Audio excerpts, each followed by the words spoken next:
You are listening to the Auto Riff podcast. Every week, we take a look into the car world. We take a look at our past, our present, and our future in automobiles. And sometimes we just chat cars. Sit back and relax as we slide into your speakers or headphones and talk about what's getting our motors revving this week. Hello and welcome to the Auto Riff Tailgate Edition. Today, hi Matt. Matt's the other host. Hi. I Hi, screwed I'm that up, here. but that's okay. So today we're going to try our second time recording a show. And for those of you wondering why I didn't come out with one last week, it's because I got busy and then lazy. And some combination of those. I had family over, I had birthday parties. I didn't get to it. I'm sorry. Yeah, it was a big week in y'all's household It because was my little calendar continuing. on my phone lit up and told me it was a very special day over there. Yes. First, my son had his birthday on the 16th. He is an astounding 5 years old now. And then my daughter had hers on the 29th, and she is 8 years old now. And then tomorrow, we have a birthday party for both of them with their friends. Oh God. So 2.5 hours of other 5 and 8 year olds running around my house. I already No. started drinking today, in case you were wondering. But also, congrats. I actually still have the baby pictures from when your kids were born. Like, say, they're in my phone and, to the birth dates and everything. And I'm like, weird. They have hair and they toddle around now. Yeah. Oh gosh, they like walk around and talk. Yeah, it's so cute. My son sat on me today and farted on me, so it was lots of fun. Uh, So you can say he's really crushing it right yeah, now. he's crushing being five and a boy. So, in today's episode, we're going to do stories of a salesman. Those of you who don't know, Matt used to be a car salesman once upon a Oh, time I knew for, this was coming. yeah, for Pontiac, Buick, and GMC. I believe that was it. It was just those three at the time. Yeah, I They didn't have really think Cadillac, did they? no. That well, we had other dealerships with Right. Okay. uh, Yeah. parent Sister company dealerships. owned other Right. sister dealerships. Um, you know, I knew this was coming, but I also think of all my jobs I've had in my life, this was the one that was your favorite. Oh, for sure. It was. I enjoyed coming to your job quite often. I Yeah, because was you had the GTO. Yes, you had the Um, GTO. It just you had Pontiacs. I mean, in yeah, general, and I got to just hang out around cars. I got to occasionally ride in them. I got to move that Sunfire that one time. yeah, this was a highlight. I was And just I was free work for them mostly. yeah, and also because we were a little out of the way, we didn't always have we a lot of times we just didn't have people there, so I didn't have a lot to do. So I would be just kind of hanging out. So there would be opportunities to like we would deal or trade something. Now in a busy dealership, it would have been paycheck suicide to do Yeah, that because you paid $50 for it and you're missing out on God knows how many customers while you're gone. right. But on a slow day, there were sometimes I just didn't want to deal with people and I hated the job anyway. So I would do dealer trades 1, 2, 3 hours away, and I didn't have to pay for gas or anything. I got a food budget and everything. So one afternoon, I was pretty sure you're off work, and we drove a couple hours away to take off a GMC XUV, if you remember those Yeah, that the have the Envoy XUV. yeah. That thing was terrible. I saw yeah, I saw one on the road a few weeks ago, and I was like, Shocked.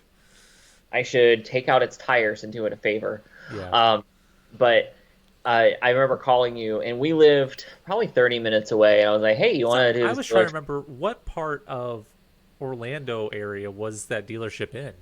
Longwood?" Longwood. Okay. I knew it was a It little was ways right away. next to Castleberry. You literally went through the Castleberry sign, like the exit in Castleberry, and then the very next road, I think it was called 1792.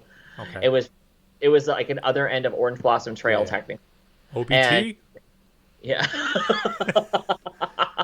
Oh God, I haven't If you said find these yourself numbers. at Disney and you're wondering where are the prostitutes, Orange Blossom Yeah. Trail. If you're driving through Orlando and you're like, I want to get shot today, Orange Blossom Trail. How was that It really commercial, has Matt? everything. This road has everything. It has nice houses on it, and it also has places where you can get shot. Your choice. But yeah, I would call Clint back on the subject of the cars at Yep. OBT. It was a very wide road, so it was what couple lanes either direction. So you could pull one of these cars out sideways on the road. Not that I ever did that, Mr. and Mrs. Ward, especially with your No. child in my car. I promise. Nope. Clint did it, not me. I did. Um, So, out of Pontiac, Buick, and GMC, which one was your favorite? Which one was the easiest to sell? uh, And but we're also talking at the time that Buick was properly terrible.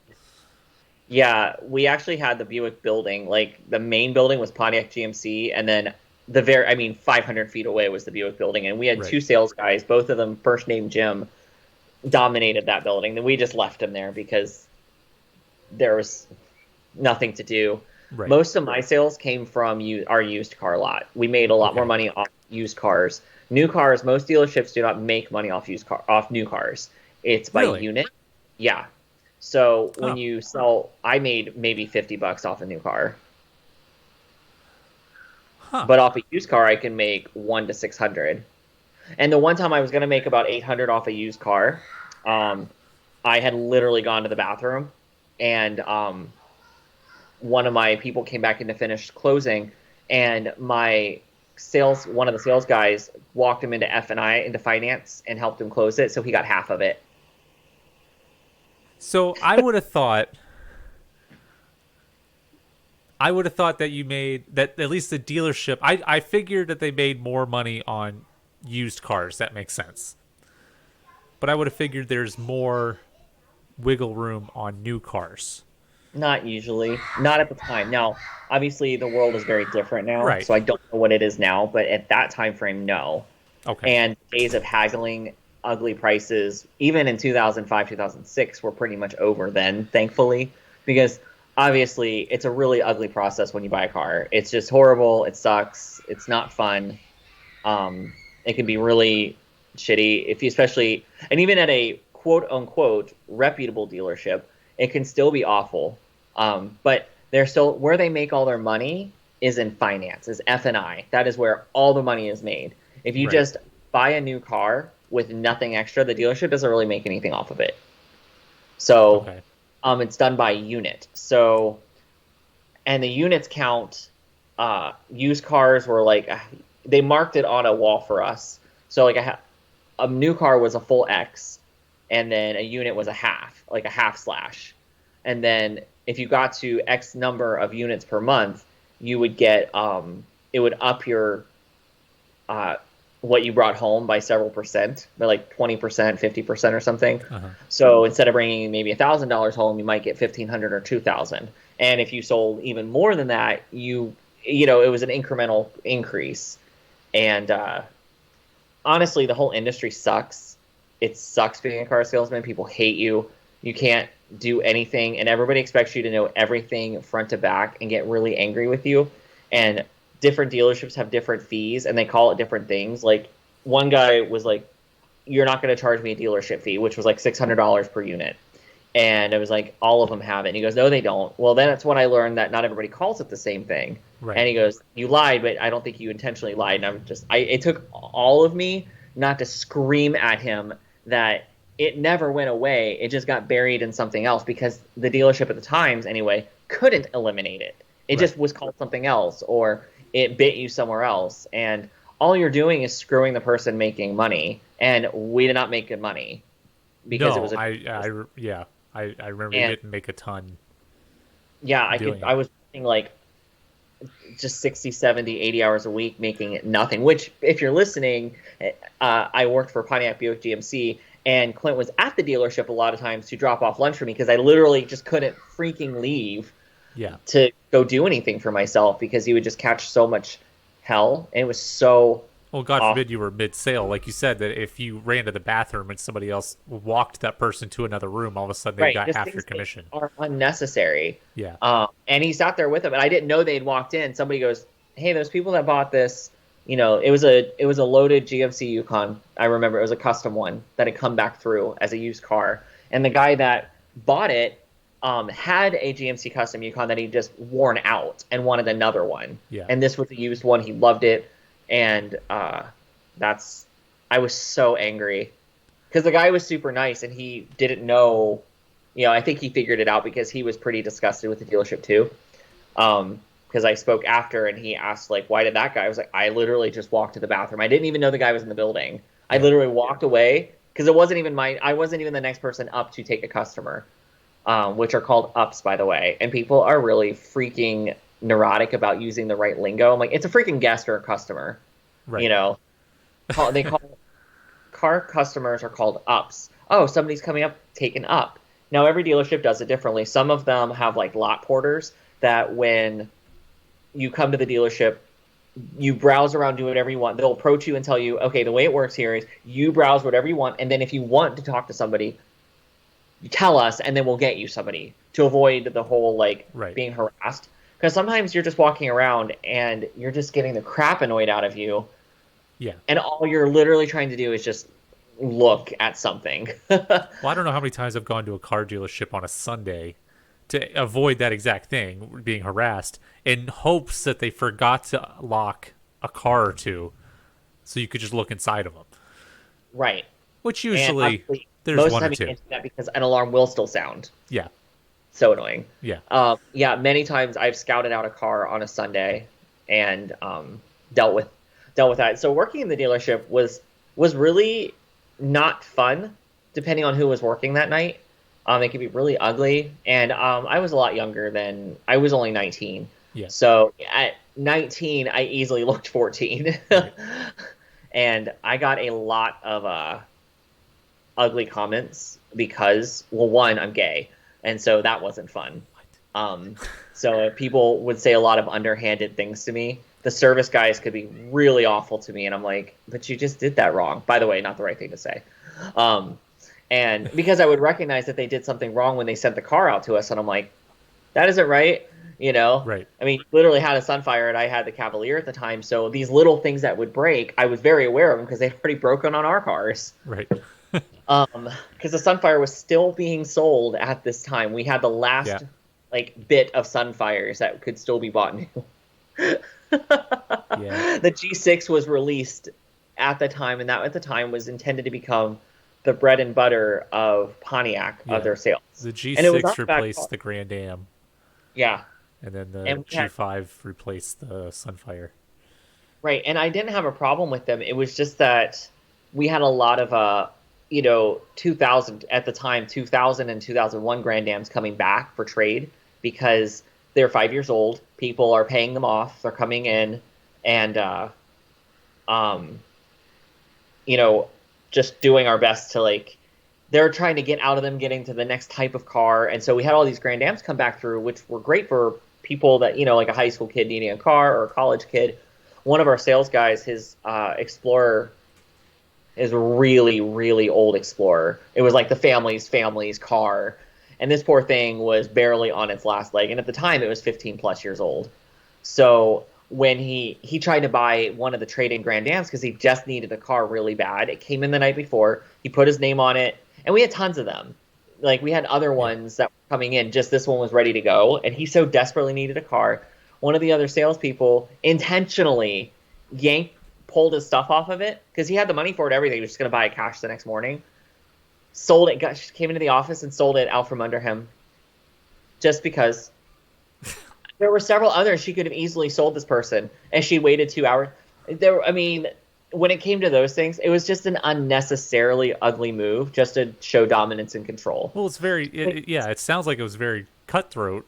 It was And really nasty. It was awful. so, what I'm kind of wondering, and I know you probably don't know so kind of thinking back to the Numi episode I did, where it was kind of GM did everything a certain way, and then Toyota came in and said, hey, try this way. And then that way was worlds better.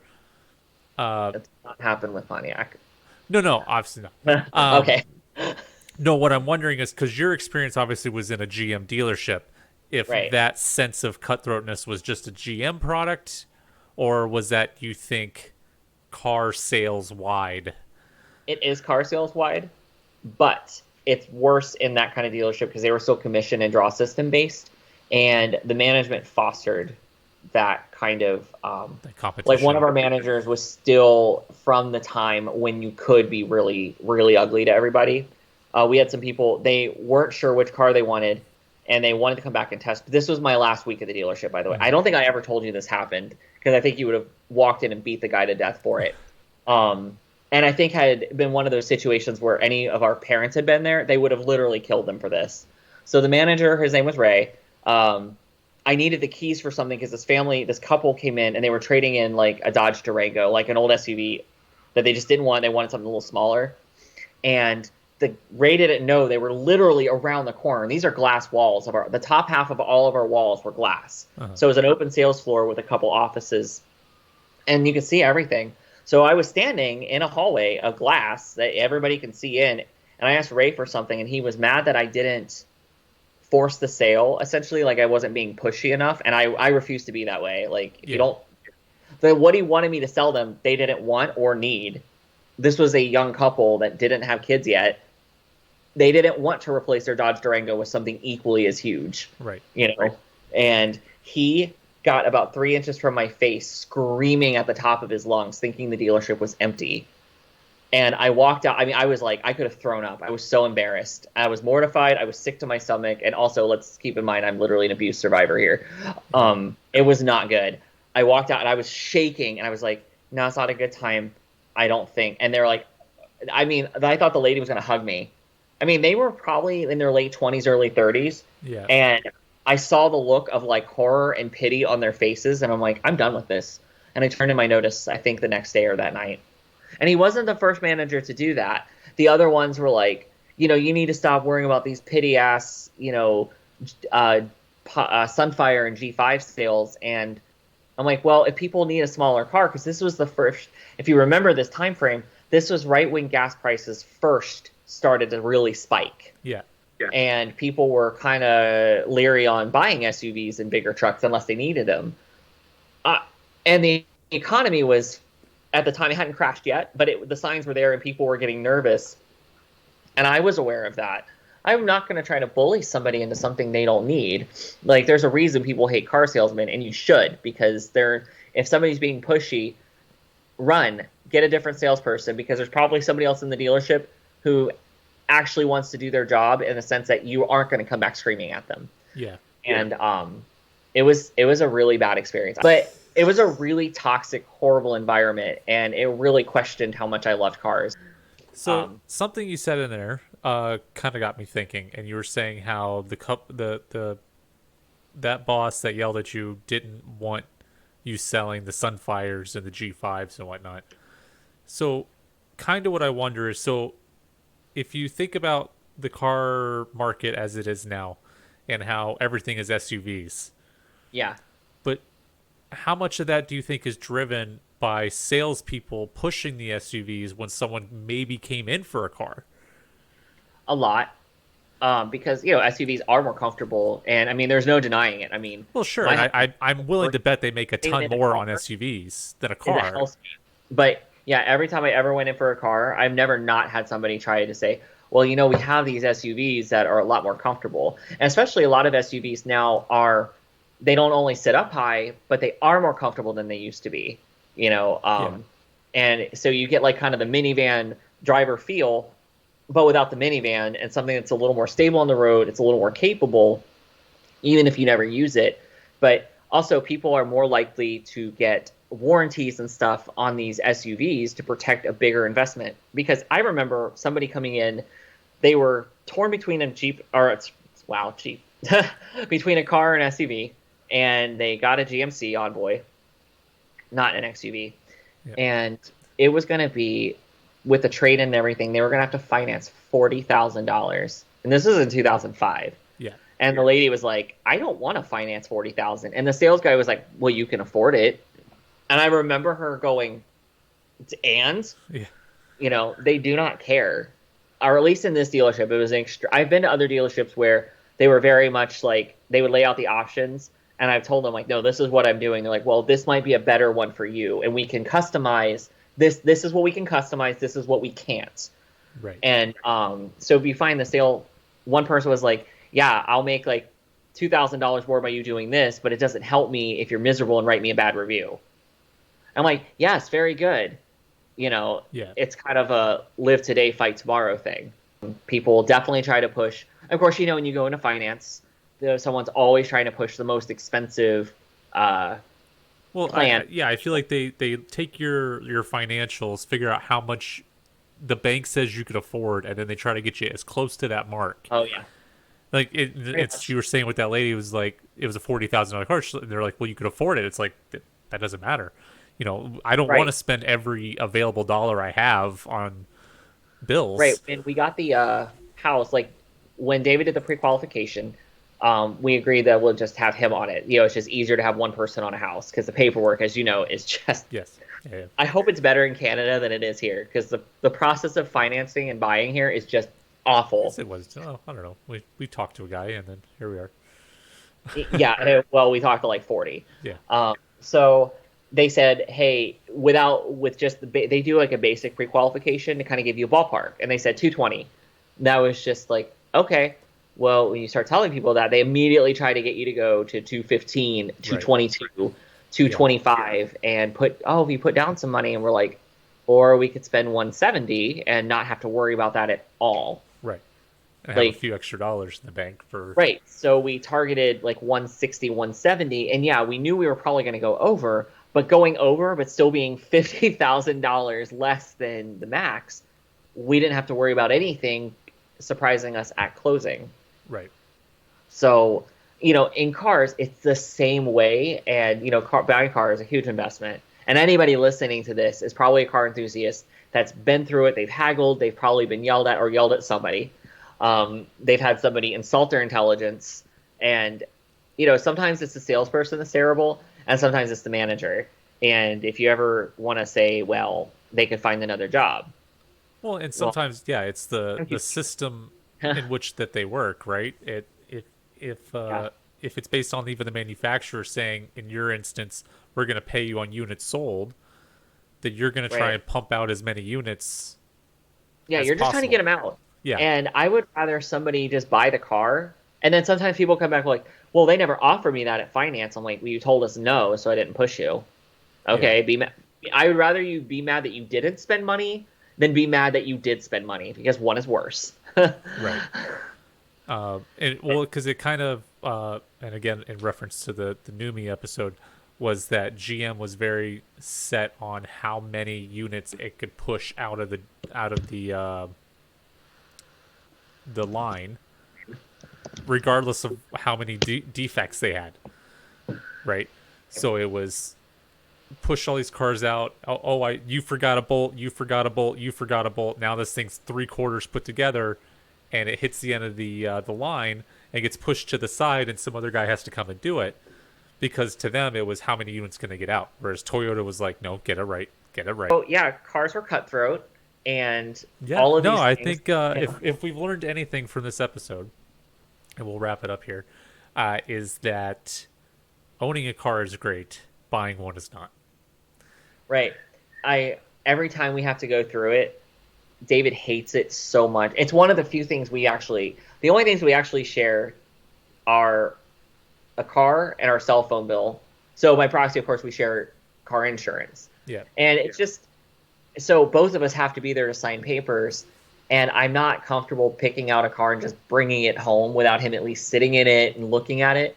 And it's not picking out the car, it's not paying for it. It's the 4 or 6 hour process of dealing with it. And the last time when we did this, we did everything online we could. I sent them all of our paperwork. I faxed them everything. We picked out the car we wanted. And I was like, because I told them, I'm like, it's going to be one of these three cars. I was happy with the price. I was happy with blah, blah, blah. And they're like, okay, that's great. Then all you need to do is sign it and have the bank approve it. Well, banks work on bank business hours. So when you go in the evening after work, there's less and less people monitoring the system. If you don't know how it works, whoever finance puts the deal in, and then banks are basically refreshing their screens, looking at one to bid on to say, oh, we'll take this one, we'll take this one. right. Well, 6, 7 o'clock at night, it's taking longer and longer because there's less people working. Yeah, But on a busy Tuesday afternoon, it could be just as bad because yeah, there's lots of people watching the screen, but there's a lot of people in the dealership too, and you're like, ugh.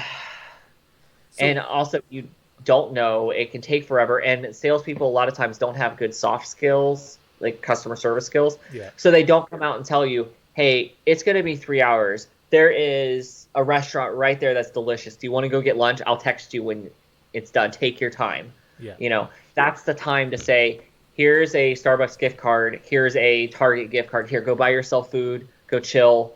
Because most salespeople have a pretty good idea when something's going to get financed. It's just the time that it takes to get all the paperwork together. And if you ever want something to go much faster, don't walk in with $1,000 down. Walk in with 2 to 3 down. Like, and the more you walk in with, the easier. Even if your credit sucks, if you walk in with $3,000 down, the bank sees that, hey, okay, they're willing to put their own money in as a risk. If you're walking in with 0 down, have a trade. If you don't, have good credit, because you're just making your life really hard, because you're going to end up getting something you don't want. If possible, go in with 2,500 to 3,500 down. It'll just make your life so much easier. I can't tell you how many times I saw people come in with rough credit that had terrible credit, and we try to help. I mean, most of the finance people are really nice people, and they're like, can they put $500 down just to get somebody to bite on it? Right. Something to cover the fees, because when you finance all those fees, that's when you see things like, oh, I paid $7,000 for the car, but my overall pay is like $22,000. Right. Yeah. Every $30 fee, every replacement car fee, every little thing adds up, stacks up, and then it's almost exponential. When you look at it, I'm sure if you look at your buyer's contract for any of the cars you've bought, if you don't pay ahead, like my Blazer was, it could have been $275 for 3 or 4 years, but my ex at the time really wanted this extra package on it, which we didn't need. We literally ran a car business. We literally had access to mechanics. Right. We didn't need it, but he wanted it, and it was the dealership my stepdad worked at. So it ended up bumping up our payment to $350 for 5 years, and I didn't want that at 20 years old. I didn't want a $350 car payment in 2005. So after he and I split up and I took the car, I called and canceled it. They refunded us off the back end, and then I paid, I think, $50 to $150 extra every month that I could, all the way to the end, and it shaved off. And this is I needed about 6 months of delayed payments because the economy crashed, and I lost all my starting shifts at Disney. So I called, they're like, oh, we'll just give you a 90-day delay and add it to the end of the, which you can do, by the way. If you get in financial trouble, call them before you're in trouble and ask for a delay. Can you put 2 or 3 payments at the back? Just ask. They can do it. Lots of places can. They would rather do that than have to repo the car because it's a big drama. Sell it. Right. Right. And there's a risk that somebody might torch the car, or damage it. So there are things that can be done that people don't know about. I didn't even know that at the point. I had years past working for the dealership. And even just paying that $50 to $150 extra as much as I could, I paid the car off in 2.5 years. And, it can be done. It just, they don't tell you how. They just say, oh, just pay $50 extra. It adds up.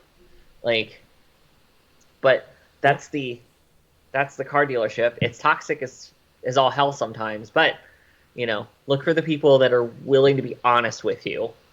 If they sound like a snake oil salesman, they probably are, because a lot of people do it because they love the sale. They love the thrill of it.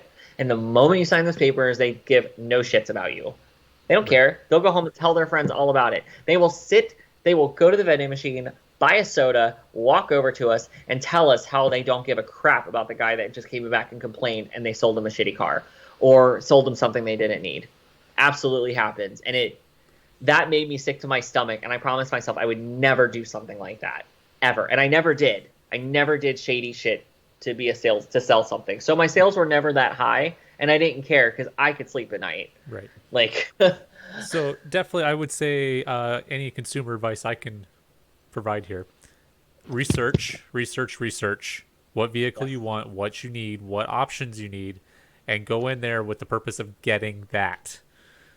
Don't go in there and don't be talked into more stuff you don't need or don't want. Think about have prices and other dealerships' prices ahead of time.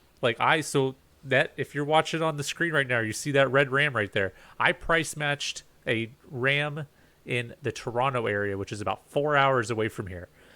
to get the price down on that because, and they were like, well, that's 4 hours away or whatever. And I was like, that's fine. I'm like, my in-laws are 6 hours away and that's on my way. I will stop there if it means I'm going to save $10,000 on a truck. Right. It's like you have a family to think of. It's one thing to be 22 and be like, I got money to blow. I got toy. I Yeah. can buy a new toy. But like you literally have a whole family to think of. The idea of just being like, oh, sure, let me blow 10 grand because I can. Like, I had no interest in blowing 10 grand. So that's with that, like, with that, be on the lookout for the Auto Riff dealership. Matt and I will be running soon. Can you I imagine? would totally do that. It would be. It would probably be fun and or very stressful, or both. I think we would do price match. Oh my god, this is what we're talking about next time. That's the topic. Okay. All right. I want to talk about that. I'm set. Let's do it. So on that bombshell, thanks again for coming on, Matt. Oh, thanks for having me. I love doing this. It's so much fun. So I appreciate it. We love re-recording episodes. Yeah, it's amazing. luckily I'm super patient. No, I appreciate you having me. I would love to have you back on ComaCast. Yeah, I'd love to go on. Every time I listen to it, I go, man, they need a straight perspective. A straight voice, yeah.